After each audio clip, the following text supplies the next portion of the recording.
I have the pleasure to present to you Dr. Martin Luther King, Jr.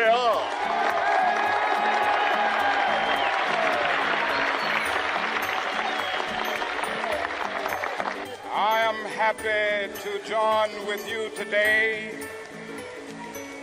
in what will go down in history as the greatest demonstration for freedom in the history of our nation.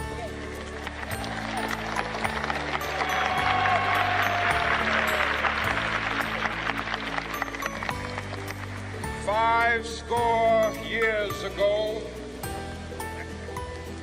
a great American in whose symbolic shadow we stand today signed the Emancipation Proclamation. This momentous decree came as a great beacon light of hope to millions of Negro slaves who had been seared in the flames of withering injustice. It came as a joyous daybreak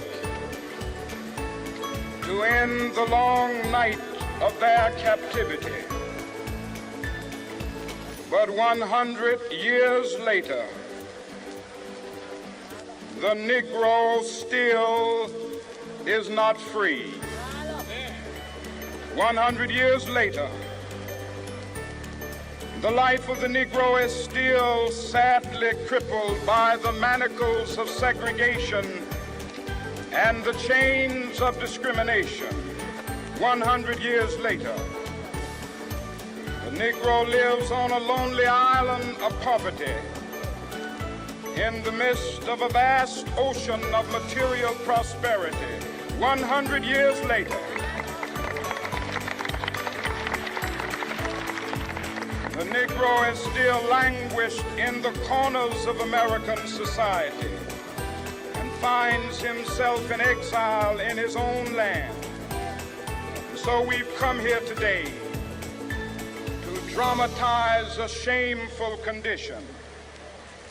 In a sense, we've come to our nation's capital to cash a check.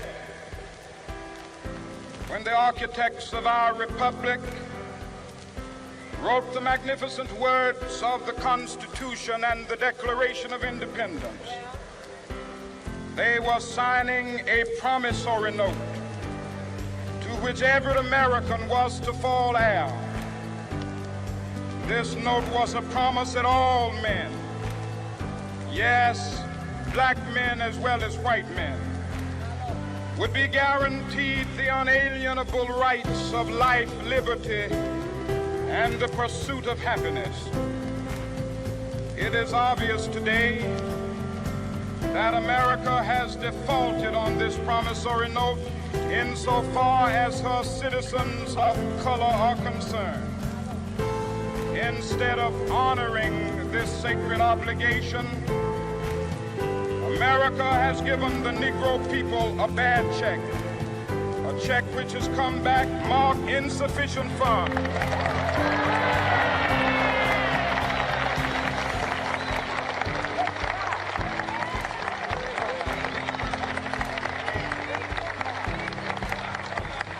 But we refuse to believe that the Bank of Justice is bankrupt. We refuse to believe that there are insufficient funds in the great bulks of opportunity of this nation. So we've come to cash this check, a check that will give us upon demand the riches of freedom and the security of justice.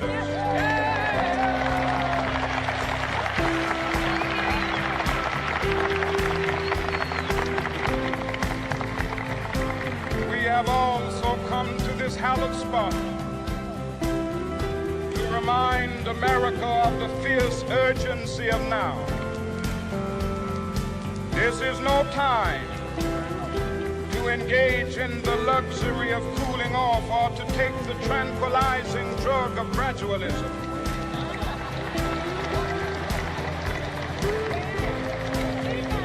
Now is the time to make real the promises of democracy.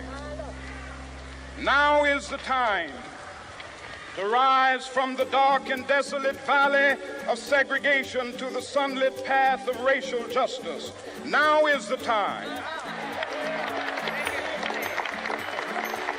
to lift our nation from the quicksands of racial injustice to the solid rock of brotherhood. Now is the time to make justice a reality for all of God's children. It would be fatal for the nation to overlook the urgency of the moment. This sweltering summer of the Negro's legitimate discontent will not pass until that is an invigorating autumn of freedom and equality. 1963 is not an end, but a beginning. Those who hope that the Negro needed to blow off steam and will now be content will have a rude awakening if the nation returns to business as usual.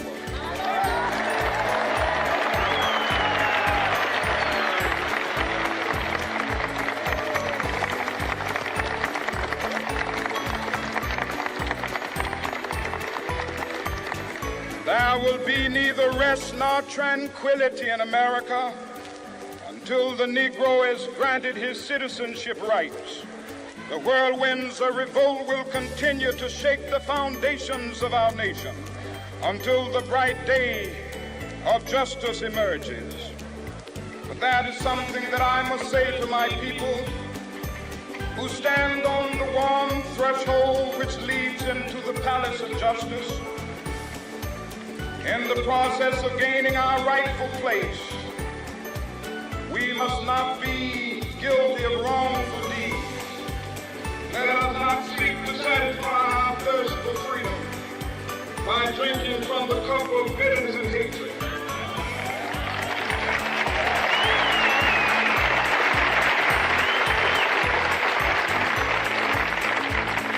We must fail to conduct our struggle on the high planes of dignity and discipline. We must not allow our creative protest to degenerate into physical violence. Again and again, we must rise to the majestic heights of meeting physical force with soul force. The marvelous new militancy which has engulfed the Negro community must not lead us to a distrust of